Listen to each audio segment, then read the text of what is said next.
Samajwadi party में पूर्व राज्यसभा सांसद और दिग्गज मुस्लिम नेता आजम खान की पत्नी तंजीम फातिमा के आरोपों के बाद एक बार फिर अंदरूनी खींचतान खुलकर सामने आ गई है। तंजीम फातिमा के सीतापुर जेल के बाहर हालिया बयान ने सपा के अंदर बवाल खड़ा कर दिया है। फातिमा के एक छोटे से बयान के बाद सपा के कदावर नेता मुरादाबाद से समाजवादी पार्टी के पूर्व सांसद एसटी हसन और वर्तमान सांसद रुचि वीरा के बीच तीखी बहस हो गई। इस बीच सियासी चर्चा गर्म है कि क्या इन सब के बीच आजम खान का परिवार पाला बदलने वाला है, जिसका जवाब आज इस रिपोर्ट के जरिए हम आपको देंगे। नमस्कार, कैपिटल टीवी देख रहे हैं आप, मैं हूं आपके साथ हर्ष भारद्वाज। पूर्व राज्यसभा सांसद तंजीम फातिमा के दो बयानों पर नजर डालें तो आजम खान के परिवार का सियासी रुख साफ नजर आएगा। सीतापुर जेल में आजम खान से मिलने के बाद तंजीम फातिमा का दर्द बाहर आया था। उन्होंने कहा था कि अब मुझे सपा नहीं सिर्फ अल्लाह पर भरोसा है।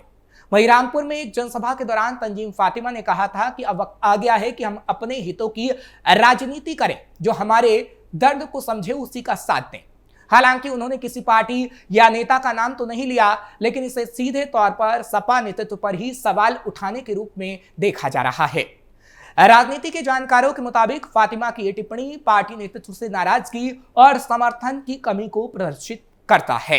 बयानों से तंजीम फातिमा ने दिया साफ संदेश। तंजीम फातिमा के हालिया दो बयानों के बाद सपा के अंदर मतभेद खुलकर सामने आ गए हैं। मुरादाबाद से समाजवादी पार्टी के पूर्व सांसद एसटी हसन ने तंजीम फातिमा के बयान को गैर जिम्मेदाराना करार दिया। वहीं आजम खान के परिवार पर तीखा हमला बोला है। कहा कि पार्टी ने हमेशा आजम खान परिवार के साथ खड़ा होकर संघर्ष किया है।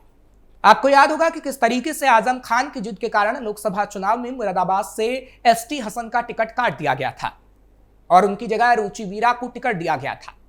आजम समर्थक रुचि वीरा ने पलटवार करते हुए कहा है कि सच्चाई को नकारा नहीं जा सकता।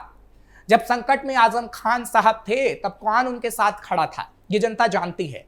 दोनों नेताओं के बीच सोशल मीडिया से लेकर निजी बैठकों तक तीखी बहस हो रही है, जिससे यह स्पष्ट है कि पार्टी के अंदर असंतोष गहराता जा रहा है। क्या आजम परिवार बदल सकता है पाला? तंजीम फातिमा के हालिया दो बयानों से सियासी गलियारों में चर्चा तेज हो गई है कि क्या आजम खान का परिवार सपा छोड़कर किसी नए गठबंधन या पार्टी की ओर रुख करेगा। इस रेस में बसपा AIMIM का नाम भी लिया जा रहा है, लेकिन सबसे ज्यादा चर्चा इस बात की भी है कि क्या आजम खान का परिवार चंद्रशेखर आजाद रावण की पार्टी आजाद समाज पार्टी से हाथ मिलाएगा, क्योंकि चंद्रशेखर की लोकप्रियता मुस्लिम दलित युवाओं के बीच तेजी से बढ़ रही है।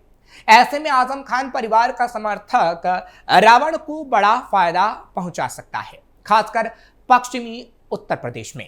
जेल में ऐसे बदले सियासी समीकरण। जहां सपा के ज्यादातर नेता अब आजम खान से किनारा कर चुके हैं, वहीं नगीना सांसद चंद्रशेखर रावण ने इस मौके का भरपूर फायदा उठाया और आजम खान के परिवार में अपनी पकड़ मजबूत की। यूपी में पिछले दिनों 9 विधानसभा क्षेत्रों में उपचुनाव हुए थे। उस दौरान नगीना सांसद चंद्रशेखर ने सीतापुर जेल में आजम खान से मुलाकात की थी और हरदोई जेल में बंद अब्दुल्ला आजम से भी मिलने पहुंचे थे। इस दौरान आजम खान के करीबी नेताओं ने दावा किया था कि चंद्रशेखर रावण के साथ मिलकर आजम खान यूपी चुनाव से पहले एक मोर्चा बना सकते हैं। कहां है चंद्रशेखर रावण की नजर? यहां आपको बता दें कि यूपी की राजनीति में बसपा के हालिया पतन के बाद एक बड़ा गैप आया है। इस बात को चंद्रशेखर रावण अच्छी तरह जानते हैं कि दलितों का एक बड़ा वर्ग उनके साथ आ सकता है और अब उनकी नजर मुस्लिम वोट बैंक पर है। पिछले दिनों आजाद समाज पार्टी में स्वामी प्रसाद मौर्य भी शामिल हो गए थे। ऐसे में अगर आजम खान का परिवार भी आजाद समाज पार्टी में शामिल होता है तो मुस्लिमों की सहानुभूति भी मिलेगी। दरअसल यूपी की 80 लोकसभा सीटों में से 47 निर्वाचन क्षेत्रों में मुस्लिम, यादव, दलित यानी MY आबादी 50% से ज्यादा है।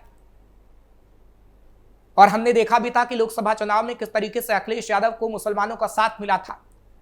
लेकिन अब क्या रावण के लिए आजम का परिवार संजीवनी साबित हो सकता है? यह बड़ा सवाल है। अखिलेश यादव से आजम खान हो रहे दूर। सवाल यह भी है कि समाजवादी पार्टी के पोस्टर और बैनरों से भी धीरे धीरे आजम खान बाहर होने लगे। अब्दुल्ला तो पहले से ही बाहर थे। ऐसे में सवाल उठता है कि क्या अखिलेश यादव मुस्लिम वोटों से बेपरवाह हैं? क्या चंद्रशेखर आजाद से आजम खान और अब्दुल्ला आजम की गुपचुप बात चल रही है? क्या ओवैसी के आजम के साथ आने की संभावनाएं है? रामपुर और पश्चिमी उत्तर प्रदेश के लोगों में और खासकर मुसलमानों के बीच ये चर्चाएं तो तेज हो रही हैं। इसमें कोई दो राय नहीं कि अखिलेश यादव को आगामी विधानसभा चुनाव में मुसलमान वोटर की सबसे ज्यादा जरूरत है और मुसलमानों की इस अहमियत का अंदाजा बीजेपी को भी है। इसलिए बीजेपी ने किस तरीके से ईदी बांटी थी उसकी तस्वीर भी नजर आई थी। हालांकि बसपा और कांग्रेस भी मुसलमानों के लिए प्रयास करती रही है। ऐसे में अखिलेश यादव भी फूंक फूंक कर कदम रख रहे हैं। यह कहना कठिन है कि जेल से बाहर आने के बाद अब्दुल्ला आजम अखिलेश यादव से मिलने नहीं गए, अखिलेश ने खुद ही उनसे दूरी बना ली। लेकिन इतना तय है कि अब्दुल्ला आजम के जेल से बाहर आने का नोटिस अखिलेश यादव ने बिल्कुल भी नहीं लिया और ना ही कोई गर्मजोशी दिखाई जो पहले आजम खान के रिहा होने पर दिखाई गई थी। समाजवादी पार्टी के पोस्टरों बैनरों से भी आजम फैमिली अब बाहर होने लगी है। इसका मतलब यह है कि आजम खान और उनका कुनबा अखिलेश यादव के लिए लायबिलिटी बन चुका है। हालांकि यह अनायास ही नहीं है। नगर निकायों के चुनाव में जब रामपुर में आजम के चुनाव प्रचार के बावजूद उनकी कैंडिडेट रामपुर नगर पालिका का चुनाव हार गईं और फिर लोकसभा चुनाव में मुहिबुल्ला नदवी आजम खान के विरोध के बावजूद समाजवादी पार्टी के लिए लोकसभा की सीट जीत गए, तभी आजम के राजनीतिक करियर पर प्रश्न चिन्ह लग गया था। अखिलेश के लिए आजम का मामला केवल मुस्लिम सेंटिमेंट के सवाल से जुड़ा था, जिसके कारण आजम को स्पष्ट रूप से नजरअंदाज करने में समाजवादी पार्टी हिचक रही थी। लेकिन अब थोड़ी परिस्थितियां बदली हैं। मुसलमान वोटर के पास समाजवादी पार्टी के अलावा कोई मजबूत विकल्प बचा नहीं है, ऐसा समाजवादी पार्टी कहती है। लेकिन अभी भी कई विकल्प हैं। हालांकि वक्त बिल को लेकर हमने देखा किस तरीके से बीजेपी के विरुद्ध एकजुट करने की कोशिश अखिलेश यादव ने मुसलमानों को की। पसमानदा मुसलमानों पर भी फोकस अखिलेश यादव करते हुए नजर आ रहे थे। हालांकि अखिलेश यादव की रणनीति कितनी कामयाब हो पाएगी ये तो वक्त ही बता पाएगा। लेकिन अब अखिलेश यादव एक ऐसी भी मुस्लिम लीडरशिप को उभारने में लगे हैं जहां उनके पिता और उनके दौर का साया ना हो और कोई इन्हें दबाव में भी ना ले सके। इसलिए मौलाना मुहिबुल्ला जैसे प्रत्याशी उनकी पसंद बनने लगे हैं। युवाओं को आकर्षित करने के लिए इकरा हसन जैसे युवाओं को आगे करना अखिलेश यादव को सही लग रहा है और इसलिए आजम खान को अखिलेश यादव नकारने लगे हैं। इतना ही नहीं, विधानसभा के बजट सत्र के दौरान समाजवादी पार्टी के मुस्लिम विधायकों खासकर इकबाल महमूद की सरकार के प्रति नरम रवैये पर जिस तरह से अखिलेश बिफरे थे, इससे स्पष्ट है कि अखिलेश यादव अब किसी समझौते के मूड में नजर नहीं आ रहे हैं। आजम खान अखिलेश यादव के लिए बीते दौर की बात, अब तो यही लगता है कि आजम खान अखिलेश यादव के लिए बीते दौर की बात हो चुके हैं और रामपुर की जनता भी आजम खान को इसी नजरिए से देख रही है। यह अलग बात है कि अभी अखिलेश आजम खान का नाम मुस्लिम सेंटिमेंट को भुनाने के लिए गाहे बगाहे ले सकते हैं ताकि अखिलेश को नुकसान ना उठाना पड़े। हालांकि अखिलेश ने प्लान बी भी तैयार कर रखा है। लेकिन एक दौर था जब आजम खान के कहने पर टिकट मिलते थे, कई बार उनके कहने पर टिकट कटते भी थे। अखिलेश यादव ने आजम के कहने पर किसी को एमएलसी बनाया था तो किसी को राज्यसभा भेज दिया था। आजम के कहने पर ही कपिल सिब्बल को निर्दलीय ही अपनी पार्टी के समर्थन से सांसद बना दिया गया, क्योंकि सिब्बल सुप्रीम कोर्ट में आजम खान का केस लड़ रहे थे। आजम खान के समर्थक माने जाने वाले नेताओं की लिस्ट लंबी है, पर इनमें से किसी ने उनका साथ नहीं दिया। समाजवादी पार्टी के ज्यादातर मुस्लिम नेता अब आजम खान से किनारा कर रहे हैं।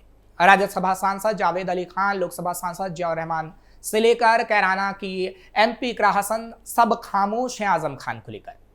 आजम खान के कट्टर समर्थक माने जाने वाले विधायक फहीम अंसारी और नासिर भी बस माहौल भाप रहे हैं। आजम के एक और समर्थक एमएलसी शहनवाज भी अब उनसे दूरी बना रहे हैं। अखिलेश यादव के नेतृत्व में समाजवादी पार्टी अब नई मुस्लिम नेताओं की नई पीढ़ी को आगे बढ़ा रही है, जिन्हें लिबरल नेता माना जाता है। ऐसे नेताओं के बयान से सांप्रदायिक ध्रुवीकरण नहीं होता। आजम खान के विवादित बयानों से उनकी छवि एक कट्टर मुस्लिम नेता की बनी थी। अखिलेश यादव की राजनीतिक डायरी में अब ऐसे नेताओं की जरूरत नहीं लग रही है, क्योंकि इनके होने से बीजेपी को हिंदू मुसलमान करने का मौका मिल जाता है। इसलिए कहा जा रहा है कि आजम अब समाजवादी पार्टी के लिए जरूरी नहीं है, वो अब बस मजबूरी ही है। लोकसभा चुनाव के शानदार नतीजे के बाद अखिलेश किसी भी सूरत में मजबूर नहीं दिखना चाहते हैं। ऐसे में रावण को इसका फायदा होना तय माना जा रहा है। हालांकि कितना फायदा होगा और अखिलेश को कितना नुकसान, ये तो आगे आने वाला वक्त ही बता पाएगा। और जैसे ये तस्वीर सामने आएगी वो तस्वीर हम आपको जरूर दिखाएंगे। आपको ये खबर कैसी लगी कमेंट सेक्शन में जरूर बताएं। खबर को लाइक शेयर करें। कैपिटल टीवी को सब्सक्राइब करना मत भूलिएगा।